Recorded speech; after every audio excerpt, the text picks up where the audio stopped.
Sir ఇప్పుడు బూట్‌కడ్ బాలరాజు అనేది నేను 'బిగ్ బాస్‌లో' ఉన్నప్పుడు అందరూ నాలో నచ్చింది ఏంటిది? హ్మ్. లాంగ్వేజ్, హ్మ్. స్లాంగ్. స్లాంగ్. చాలా మంది ఏమన్నారు? నీ స్లాంగ్ బావుంటది సార్. నాది, అవినాష్‌ది కాంబినేషన్ మేము జేసినప్పుడు హ్మ్. లైక్ ఈవెన్ సద్దాము ఒకటేసారి ఇట్లా పేలిండు టీవీలో మధ్యలో. సద్దాం అంటే లైక్ మధ్యలో ఇట్లా ఒకటేసారి స్పార్క్ అయిపోయిండు ఒకప్పుడు. అంటే హ్మ్. ఒక స్పార్క్ లాగా వచ్చేసిండు. ఎవడ్రా ఈడు కొత్తోడు అని జెప్పేసి. హ్మ్. ఎందుకు? Because of his language. అవును. His mannerism. And even when it comes to Avinash, he's an entertainer. Everyone knows that.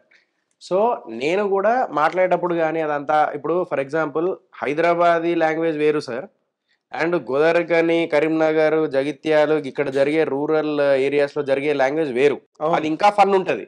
Hyderabad లాంగ్వేజ్కే Telangana language అని చెప్పేసి మనం ఫన్ చేస్తున్నాం. అవును. బట్ గోదావరి గనిలో కరీంనగర్లో ఈ జగిత్యాల ఈ నిజామాబాద్ గట్ల అదే ఏరియాకి ఆ స్లాంగ్ మారిపోతుంది. మారిపోతుంది. సో అవును. ఈ లాంగ్వేజ్ ఏంటంటే ఫుల్ గమ్మత్తుగా ఉంటది ఈ స్లాంగ్. హ్మ్. ఇప్పుడు ఫర్ ఎగ్జాంపుల్ వస్తున్నావు ఆరా, హ్మ్. ఇది హైదరాబాదీ. హ్మ్. వస్తున్నావు ఆరా, హ్మ్. ఇది హైదరాబాద్. హ్మ్. అదే ఒకవేళ ఊరోళ్ళు మాట్లాడేది మా మా ఊరు లైక్ మా గోదావరిఖన్ సైడ్ మా వరంగల్ కరీంనగర్ సైడ్ ఎట్లా మాట్లాడతామంటే హ్మ్. అత్తానా వారా ఇది. ఓకే. ఓకే. సో అత్తానా పోతానా ఏం చేస్తాను వారా అంత పిస పిస చేస్తావు అంత మొత్తం అంత ఏంద్ర పానం అంత చిత్తుబుత్త అవుతుంది. సో ఈ లాంగ్వేజ్ అనేది ఇట్స్ లైక్ రూరల్ ఏరియాస్. అదే బాగా రూరల్. సో ఇలాంటి లాంగ్వేజ్ ఈ సినిమా మొత్తం కంటిన్యూ అవుతుంది అనమాట. మా అందరి ఫన్. హ్మ్. సో ఈవెన్ మేము అవన్నీ ఓటు మొన్న ఒక ఫర్ ఎగ్జాంపుల్ బాగా ట్రైలర్ లో బాగా పేలిన ఒక అవును. డైలాగ్ అవును. ఉంటది. అవును. ఓటు విలువ ఎంతో తెలుసరా? సో హీరో అంటాడు ఆ ఓటు చాలా విలువైనది అని అంటది మా అమ్మ. అవును తెలుసు అందుకే పైసలు ఇచ్చిన అంత విలువైన ఓటుని ఎవ్వరికి అయ్యా నేనే ఉంచుకుంటా అని కూడా వెళ్ళిపోతుంది. సో బాగుంది. ఇలాంటి డైలాగ్ ఫన్ బాగా పేలింది. సో ఇలాంటి ఫన్ క్రియేట్ చేయడమే లైక్ బూట్‌కడ్ బాలరాజు ముచ్చట అనిపిస్తుంది. ఓకే. సినిమాలో మ్యాజిక్ ఏమన్నా జరుగుతుందంటే నేను చెప్పేది ఒకటి చెప్తా sir. It's not about the regular format or different format. I did mister pregnant also it's different concept. అవును. అవును. ఓకే. సో అదేం 10 కోట్లు 20 కోట్లు సంపాదించలేదు సార్ నా డిఫరెంట్ కాన్సెప్ట్ అయినా but treatment is very important. I know what you are telling. Treatment is very important. అంటే కొత్త పాయింట్ చేసేయడం వల్ల ఏమి కొంపేం మునిగిపోలేదు. సో అలాగని ఈ సినిమా ఏమి తగ్గదు. అది సో అది సార్ అంటే అంటే యాక్టర్గా ఐ ప్రూవ్ దాట్. యాక్టర్గా నేను ప్రూవ్ అయినా ఆడియన్స్ కొంతమంది థియేటర్కి వచ్చిర్రు. సో కంపారిజన్లీ ఒక్కొక్క మెట్టు చూసుకుంటే మిస్టర్ ప్రెగ్నెంట్ వాజ్ బెటర్. అదే. కొంచెం better. So when it comes to bootcut Balaraju is entertainment అని ఎందుకంటే ట్రీట్మెంట్ ఎంటర్టైన్మెంట్. అంటే స్టోరీ విల్ బీ లైక్ రెగ్యులర్గా అనిపించవచ్చు మీకు లేదంతా అనిపించవచ్చు బట్ స్టోరీ కూడా రెగ్యులర్ కాదు సార్ ఇది. అదే. అదో డిఫరెంట్గా మీకు అది లోపలికి వెళ్తే లైక్ థియేటర్ లోపలికి వెళ్ళిన తర్వాత ఏమో గమ్మత్ ఉన్నదిరా బాయ్ ఇది. ఇన్ క్యారెక్టరేషన్ ప్రతి ఒక్క క్యారెక్టర్ నేను ఆఖరికి పని మనిషి చేసిన పుష్ప అనే క్యారెక్టర్ అనేది ఒకటి క్యారెక్టర్ ఉంటుంది. దానికి కూడా ఎంజాయ్ చేస్తారు. అదేలే సామాజిక సినిమా వచ్చినప్పుడు కూడా everyone thought that is a regular regular format అని అనుకున్నారు. బట్ నన్ను ఛాలెంజ్ చేశాడు శ్రీ విష్ణు ఆ రోజున. ఏమని సార్ థియేటర్ లో గనక నవ్వకపోతే వాళ్ళ టికెట్ డబ్బులు నేను రిటర్న్ చేస్తాను సార్ అని చెప్పి ఛాలెంజ్ చేశాడు. అంటే తను నమ్మకంగా ఎంత కాన్ఫిడెంట్ గా మాట్లాడితే అంత పెద్ద హిట్ కూడా అయింది సినిమా. ఏమో నిజానికి కూడా చెప్పలేం కదా ఎవరు బిలీవ్ సార్. యాక్చువల్లీ అంటే చిన్న ఎగ్జాంపుల్ సార్. నాది ఏ సినిమా ఇంతవరకు బిఫోర్ రిలీజ్ ఓటీటీ బిజినెస్ అవ్వలేదు సార్. బట్ ఈ సినిమా చూసి ఓటీటీ బిజినెస్ అయింది. This is the perfect example what I can say. Okay. And perfect example దీనికి ఇంకొకటి డిస్ట్రిబ్యూషన్ కూడా ఏలూరు విజయ్ గారు, దిల్ రాజు గారు, పెద్దవాళ్ళే, రాయుడు గారు. సో నైజాం దిల్ రాజు గారు తీసేటంటే అంత ఈజీ కాదు. సో ఆయనకు తెలుసు what kind of genre it is. So we explain everything what is this thing. Trailer చూసారు. So everything and more over ఇదంతా పక్కన పెడితే he's helping me Eluru Vijay garu and Dil Raju garu. So everyone will say that Dil Raju will not support for the youngsters and newcomers. Will not give it. But it is not correct sir. నేను నా కల్లారా అది trash. నేను వెళ్ళి నేను ఆయన దగ్గర పర్సనల్గా వెళ్ళి so there is no way. I went direct to the office. I met him.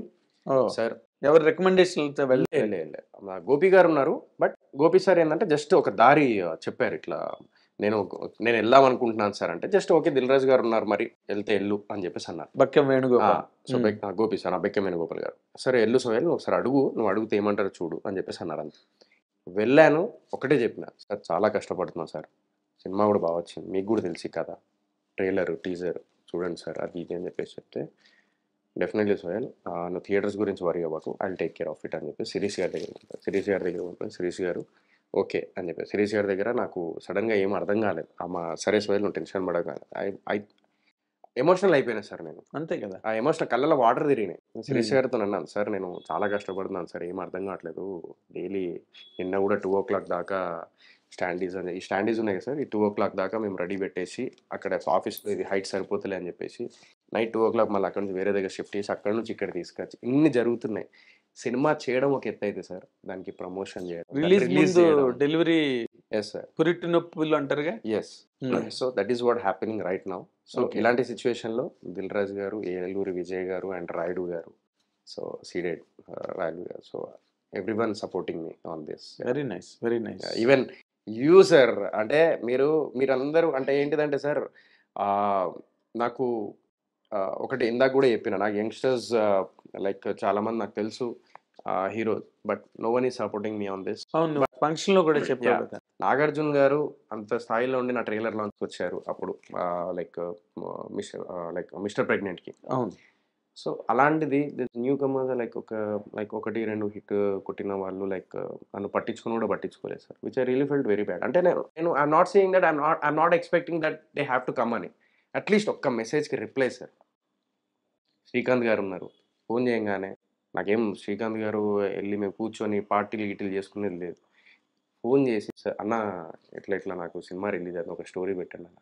So నువ్వు టెన్షన్ పడవు, he's a Bigg Boss follower. Story ఏంది, నేను పోస్ట్ పెడతా అని చెప్పి ఇన్స్టాగ్రామ్లో పోస్ట్ పెట్టాడు సార్, డైరెక్ట్ పోస్ట్ పెట్టారు. సో నేను అదే అంటున్నాను, అంత స్థాయిలో వెంకటేష్ గారు రిప్లై ఇచ్చారు వాట్సాప్లో, I never met him but still he gave reply. That is what I said in every interview, in every on stage అదే చెప్పిన. అంటే నీకెందుకు రెస్పాండ్ అవ్వలేదంటారు అంటావు ఆ young heroes? So I don't know sir what is happening, like అంటే నేను reality show నుంచి వచ్చానేమో, సక్సెస్ అవ్వలేదేమో, I don't know, like so many aspects of and at least reply sir, I'm expecting only reply. Okay, I don't want to reveal the names because I don't want to blame them because they are also struggling. Of course. So I don't want to involve in their personal life. But name దేనికి hurt అయినా అనేది I just want to explain you. అర్థం. కానీ నేను ఒకటే చెప్తాను sir, వీళ్ళందరూ even నేను వీళ్ళందరూ కానీ లేకపోతే ఇప్పుడు అప్కమింగ్ ఆస్పిరింగ్ యాక్టర్స్ కానీ అందరూ నేర్చుకోవాల్సింది ఏంటంటే సీనియర్స్ దగ్గర నేర్చుకోవాలి. చిరంజీవి గారి దగ్గర, నాగార్జున గారి దగ్గర, వెంకటేష్ గారి దగ్గర, బాలకృష్ణ గారి దగ్గర, జగపతి బాబు గారి దగ్గర, శ్రీకాంత్ గారి దగ్గర, వీళ్ళందరినీ దగ్గర ఉండి చూసి వాళ్ళు they have seen a long career. So మంచి చెడు, కష్టం నష్టం, సాధక అన్ని తెలుసు వాళ్ళకి. They have seen the world 100%. C Venkatesh గారి ముందు మేమంతా ఎంత సార్, మరి ఎన్నో జనరేషన్, మరి మేమంతా ఎంత అదే why should he give reply? అవును, ఆయన ఇచ్చారు. సో శ్రీకాంత్ అన్న